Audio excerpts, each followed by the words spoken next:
Boers were increasingly accused of using explosive or expansive bullets, firing from behind women, wearing British uniforms to deceive, using the Red Cross or white flag as a ruse, whipping prisoners, robbing or killing wounded, and violating their oaths of allegiance.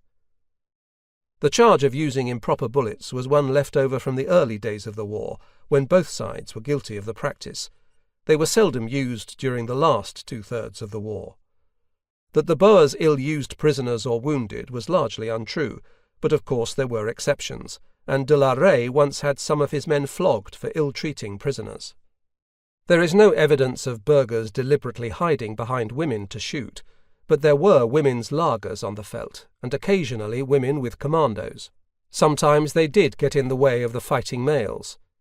It was certainly true that thousands of Boers who had given up the fight and had taken the oath of neutrality or oath of allegiance to the crown later took up arms again and joined commandos, a practice which undoubtedly incensed the British. The wearing of British uniforms was indeed common, and not infrequently Boer commandos pretended to be British, riding like British soldiers in formation.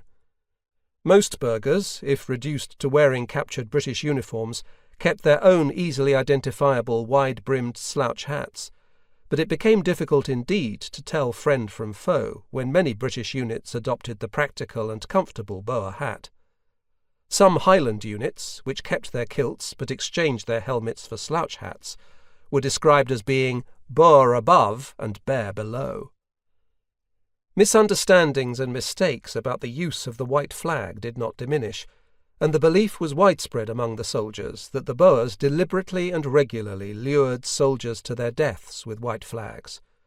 An Australian trooper wrote home, "There was a most impressive scene at the burial of Lieutenant White near Lichtenburg. He was treacherously shot at Manana, 4 miles east of Lichtenburg, while going to answer the white flag displayed by the Boers.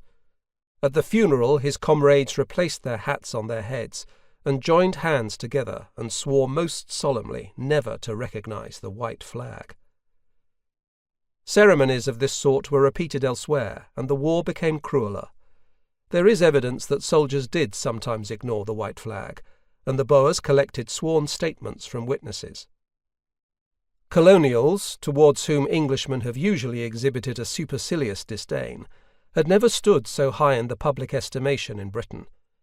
It was expected that South Africans would fight, but the way in which the Australians, New Zealanders, Tasmanians and Canadians volunteered to aid the cause of empire inspired new feelings of brotherhood, a sentiment not widely shared by the British regulars, who resented the higher pay the colonials were given.